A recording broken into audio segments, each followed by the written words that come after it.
Bienvenidos de corazón a Alpha Centauri.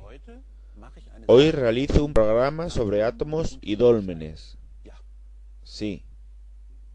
Va de la pregunta: ¿cómo se determina la edad de las rocas y de cualquier cosa en el universo? Va de núcleos atómicos, también de rocas, pero también va de dólmenes.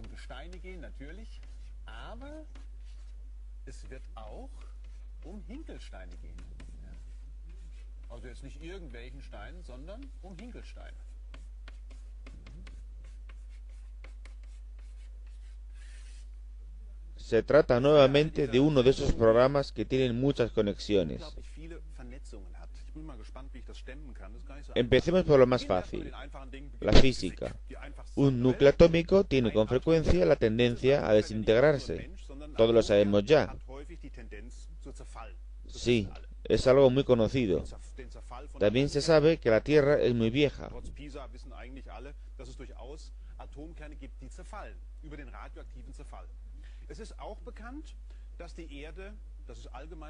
No siempre se supo. Al principio del siglo XIX, cuando los geólogos se interesaban por los fósiles y la teoría de Darwin, dijeron que la Tierra debió ser muy vieja. Frente a ellos, los físicos no apoyaban esa tesis, pues de ser cierta la teoría de los geólogos de que la edad de la Tierra fuera de miles de millones de años, ésta se hubiera enfriado rápidamente y haberse convertido en una bola de hielo.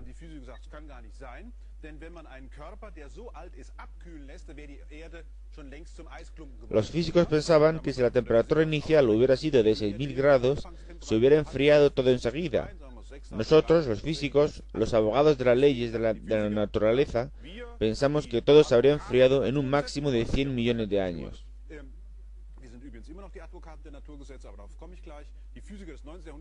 Todo esto me refiero al siglo XIX. Los geólogos dijeron que eso era imposible, pues todos los indicios de la superficie de la Tierra indican una edad muchísima más alta. Había un enorme problema, y entonces apareció en escena la energía nuclear. A principios del siglo XX quedó claro que los núcleos atómicos pueden desintegrarse y se obtiene energía, y en los años 30 se sabía cómo funcionaban las estrellas de fusión de hidrógeno en helio, que permitía que la Tierra fuese mucho más vieja que lo pensado anteriormente.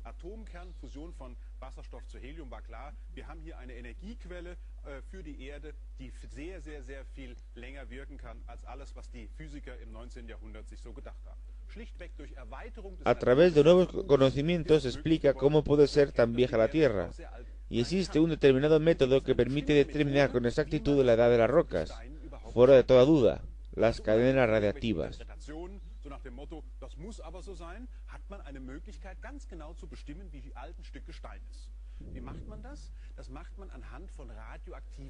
Hay muchísimas. Algunas tardan una décima parte de un segundo, incluso una millonésima de segundo. Entonces, el nuevo elemento puede ser ya estable o seguir desintegrándose. Por ejemplo, el uranio 238 dura 4500 millones de años. Se transforma en radio, después en radón, hasta convertirse finalmente en plomo.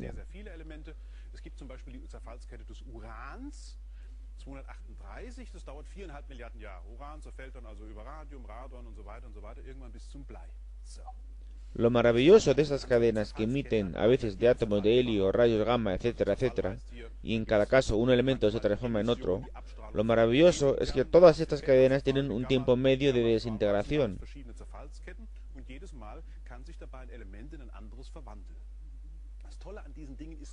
Supongamos, por ejemplo, que tuviésemos 1000 átomos de uranio.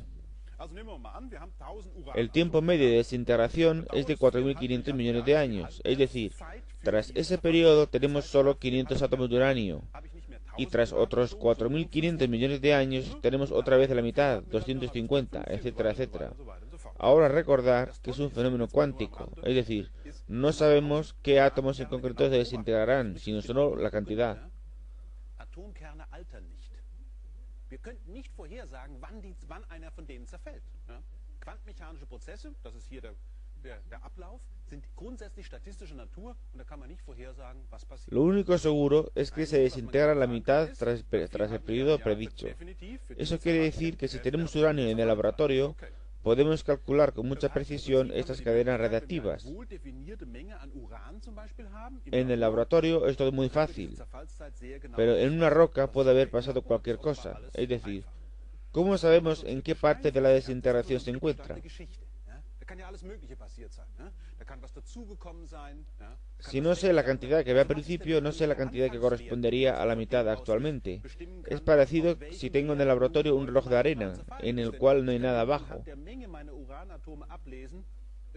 Wie alt das Gestein ist. Wenn ich aber nicht weiß, wie viel am Anfang da gewesen sind, dann weiß ich auch nicht, ob ich die Hälfte erreicht habe. Ist ja logisch. Das ist so ein bisschen so wie im Labor habe ich praktisch eine Sanduhr. Puedo calcular el tiempo si es que no hay nada abajo, pero ¿y si no fuera ese el caso? Así ocurre con las rocas de la naturaleza. Es un gran problema. Tenemos que hacer muchas pruebas y hay que examinar posiblemente muchas cadenas de diferentes elementos que hay en la roca. Cuando observo la frecuencia de un determinado elemento en la roca, en qué fase me encuentro, qué edad tiene, de esta forma se consigue medir con mucha precisión la edad de las rocas. Antes era muy difícil, pero hoy con una pequeña porción de roca ya sabemos su edad.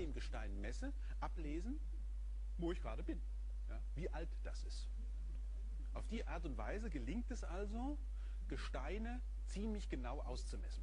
Früher war das noch ein bisschen schwieriger, heutzutage reichen schon ganz geringe Gesteinsmengen aus und man kann ziemlich genau bestimmen, wie alt. Por ejemplo, se ha descubierto que las rocas más viejas continentales tienen unos 3.800 a 3.900 millones de años.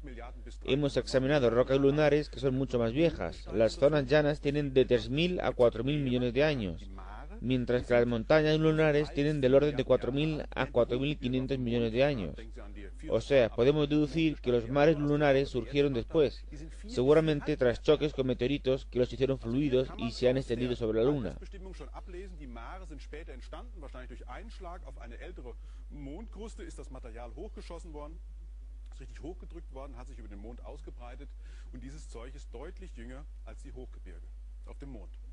El suelo marino terrestre tiene solo 200 millones de años. ¿Por qué?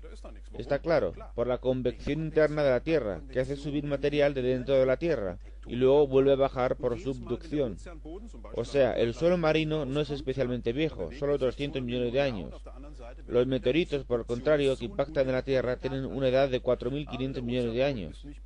Se cree que los meteoritos son los responsables de que se hayan formado los planetas, y es el reloj de la historia del Sistema Solar.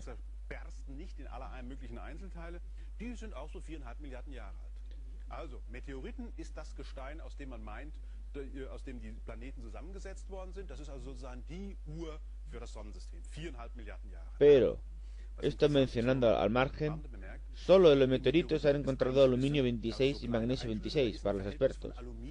Y por las relaciones sabemos que han pasado 700 millones de años.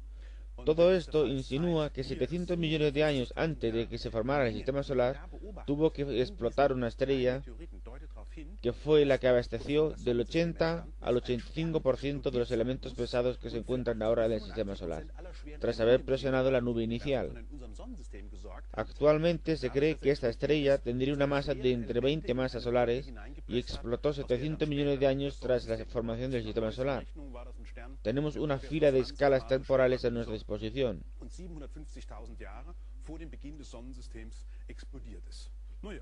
Das ist ja ganz schön. Auf die Art und Weise weiß man also jetzt schon mal, hat man so eine Reihe von Zeitskalen zur Verfügung.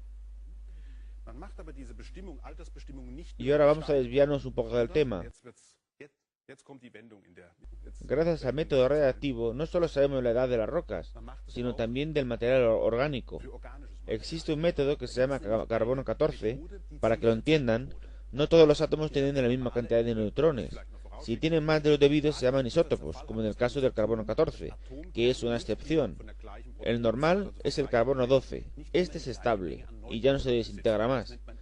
Pero a veces hay 6 protones y 8 neutrones.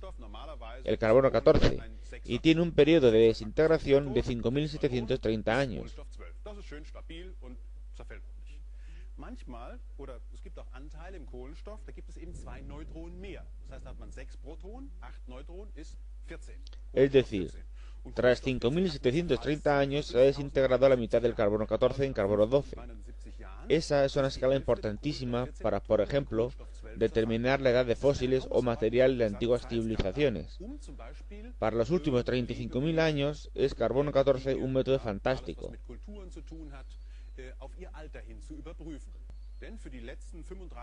En todo ser viviente, tanto ustedes como yo, hay carbono 14 dentro.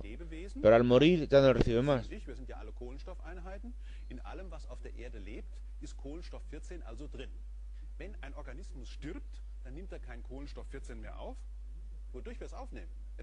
¿De dónde viene el carbono 14? De la respiración o de la comida, pues hay carbono 14 en la atmósfera que surge del contacto de materias muy energéticas.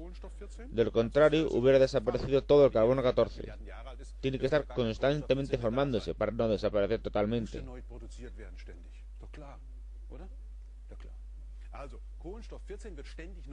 O sea, al morir un ser vivo no recibe más carbono 14 y se puede calcular en los fósiles la edad que tienen.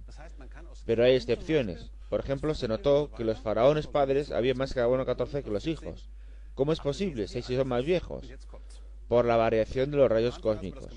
A más rayos cósmicos, más carbono 14. Es decir, hay variaciones, y al corregir esas irregularidades, se corrigió la historia de entonces. Hasta entonces se creyó que todas las culturas provenían del Mediterráneo. Pero eso no es verdad.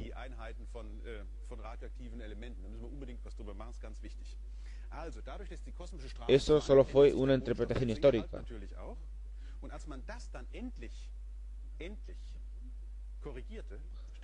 Los físicos han mostrado definitivamente que los megalíticos, o los mayas de México, o la cultura china, fueron tan viejas como las culturas del Mediterráneo.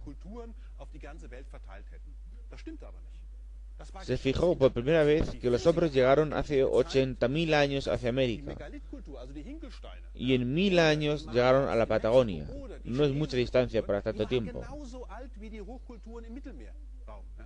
Man konnte zum ersten Mal feststellen, dass vor ungefähr 18.000 Jahren die ersten Menschen nach Amerika marschiert sind und dann innerhalb von 1.000 Jahren bis Patagonien losgelaufen sind. Das ist nicht sehr viel, das sind nur 13.000 Kilometer, das sind 13 Kilometer pro Jahr, das ist für eine Jäger-Sammler-Gesellschaft gar nichts. El descubrimiento de las cadenas radiactivas ha hecho posible la calibración de la historia de la humanidad, para siempre. Ya no había más interpretaciones más.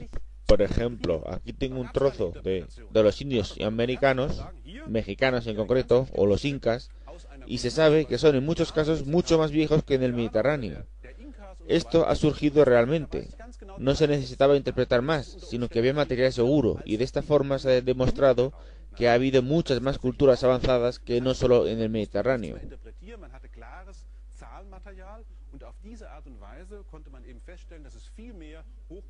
Lo ha habido en muchas zonas de la Tierra.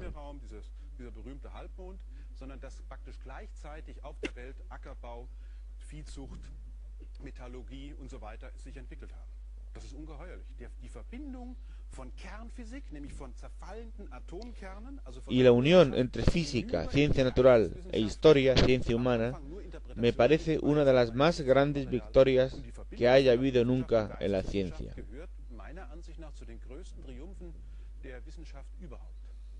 Es una auténtica genialidad humana.